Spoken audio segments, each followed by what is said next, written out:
A beautiful girl named Bianca Schettino is having fun with her lover, Ciccio Paradiso. The sister Maria convinces Bianca to leave, but she does not want to part with her beloved. They agree to meet tonight. The events are set in Italy, in the 1950s. Ciccio's wife looks after their son and does chores around the house. At this time, Maria discourages Bianca from dating Ciccio because he has a wife and child. But Bianca doesn't care. Ciccio returned home. His sister Linda, who was aware of his affair with Bianca, advised him to stop it, but Ciccio was not going to listen to her. The mother also tried to reason with Ciccio, but the son responded by saying that he only dreamed of leaving here. One of the girls who works in the olive harvest is molested by Schettino. She doesn't want it, but she has no choice. His daughter Maria hears this. In the evening, Ciccio visits an acquaintance, hoping to find her husband here, but he is not at home. The woman asks Ciccio not to involve her husband in his shady dealings. In the evening at the bar, Ciccio told the entrepreneur Luigi in front of everyone that from now on they would not sell olives for a cheap price and allow greedy businessmen to profit from their labor. Absolutely everyone in the bar supported Ciccio. The next day at breakfast, he clashed with his father as usual. Lucia, Ciccio's wife, asked where he had been during the night. The father, who was ashamed of his son, took Lucia's side. Ciccio, feeling absolutely no guilt at all, left home and met Bianca again. He told her that he dreamed of traveling and being free, not living his whole life in this worthless place. Bianca would like that too. She is in love with Ciccio and wants to be with him always. In the meantime, Luigi makes claims against Schettino, Ciccio's employer, asking him to resolve the situation. The man promised that he would solve the problem. Winch, Ciccio's friend, advises him to stop the secret affair with Bianca, because if Schettino, her father, finds out about it, it will not end well. But Ciccio is sure that everything will be alright. That same evening, however, he is informed that Schettino wants to talk to him. When they met, Ciccio pretended not to know Bianca. Schettino was a friend of Ciccio's father, but had a bad attitude toward his grandfather, who left his wife and 3 children for a 16-year-old girl. Ciccio in turn asked Schettino to respect the labor of ordinary workers, on whom the entrepreneurs are mercilessly profiting. Schettino assured him that he would not leave his complaints unheeded. That same night, 2 workers dragged Luigi out of his car and beat him severely, scattering the bills. The very next day Luigi went to the police. As darkness fell, Ciccio climbed through the window of his beloved, who had not expected to see him here at all. Maria was asleep in the bed next door, so the couple moved to the barn to indulge in passion. Ciccio confesses his love to the girl. She is upset by the fact that her beloved is married, but she still believes that someday they can be together. All the next morning Bianca thought only of Ciccio and confessed to the sister that they had spent the entire night together. It turns out that Ciccio fell asleep in the barn and hasn't left yet. Maria doesn't want the sister to get in trouble, so after kicking her brother Cosimo out, she tells the guy to run away through the window. Lucia told her husband that their son ran away from home tonight because he wanted to find his father. The woman is tired of this life and wants to ask the priest for advice on what to do next. Ciccio tells the wife that he loves her, but they want different things. What she considers a sin is absolutely normal for him. Ciccio has been having fun with Bianca again. The girl thinks her father suspects their affair. Ciccio promised his beloved that they would leave in 3 days and stay with his brother Antonio for the first time. Meanwhile, Cosimo told the father that Bianca had been with Ciccio again. When Bianca returned, the father called her a fallen woman. In response, Bianca took off her dress, believing that she had nothing to be ashamed of, because the father is no better than her. She and Maria repeatedly saw what he was doing to girls in the barn. After waiting for everyone to fall asleep, Ciccio looked at his wife and son for a long time, and then went outside.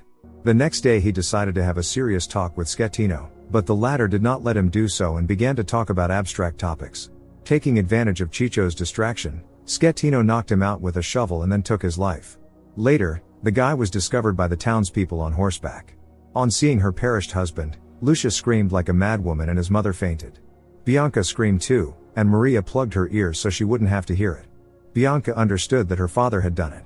That same day, the boss informed a guy named Antonio, Ciccio's twin brother, of what had happened. Later he told his bride about it. At home, Antonio packed to go to the funeral. All these years he had kept a baby picture of them.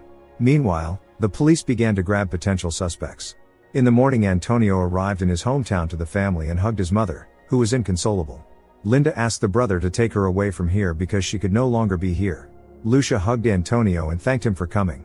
It is a great grief for the whole family. Antonio sat beside the coffin for a long time. Ciccio was treated like an animal, and that should not go unpunished. Against all odds, Bianca intends to see Ciccio. The brother and sister tried to stop her, but they could not. The entire Chicho family wept bitterly at the funeral. As the coffin was carried out of the house and the funeral procession walked down the street, weeping Bianca looked on. Neighbors who were sympathetic to the family's loss threw red carnations. Later, Antonio visited the police station to find out the details of what happened to his brother. However, the officer said they didn't know anything yet, but were working on it. Some people in the city were outraged that 30 people had been arrested because of Chicho. The guy had a bad reputation because he stole other people's women. Winch told Antonio about Bianca, whom Chicho loved. The father believed that the son got what he deserved, as he did a lot of stupid things. In addition, he tried to fight Schettino and all his gang, and this would definitely not lead to anything good. Antonio said he was going to leave tonight. The father advised him to forget about this house, family and never come back. It was for his own good. Cosimo attacked Bianca and tied her up so she would not run away.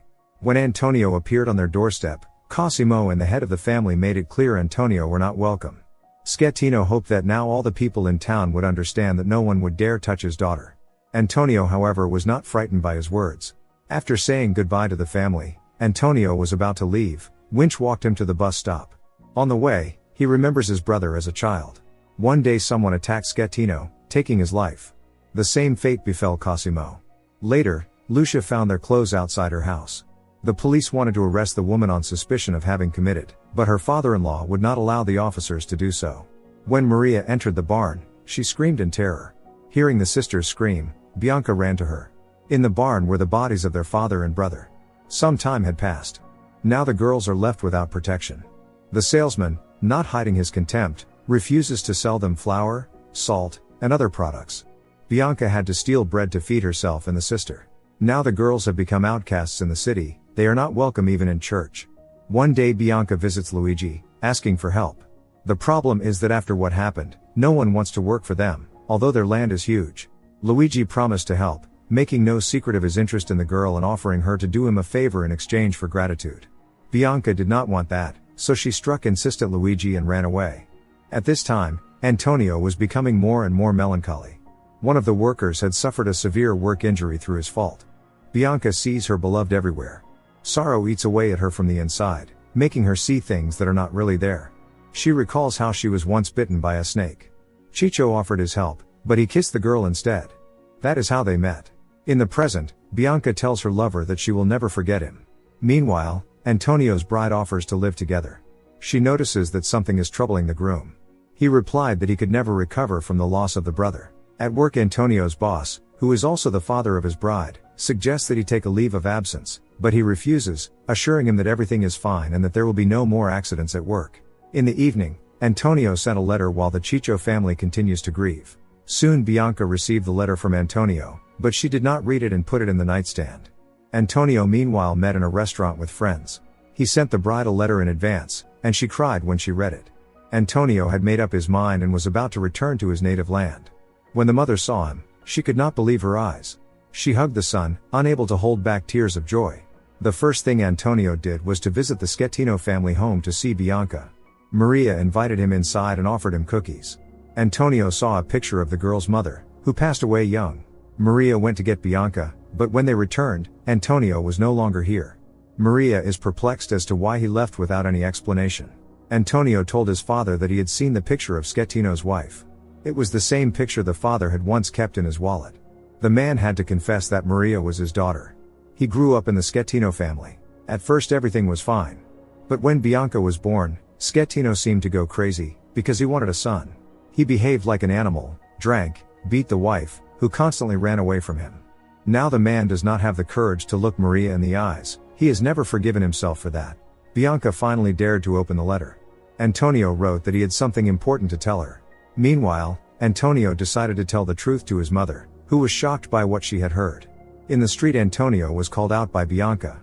She saw Chicho in his place, for they were like two peas in a pod. Bianca was ready to listen to Antonio, who declared that he wanted to marry her right away.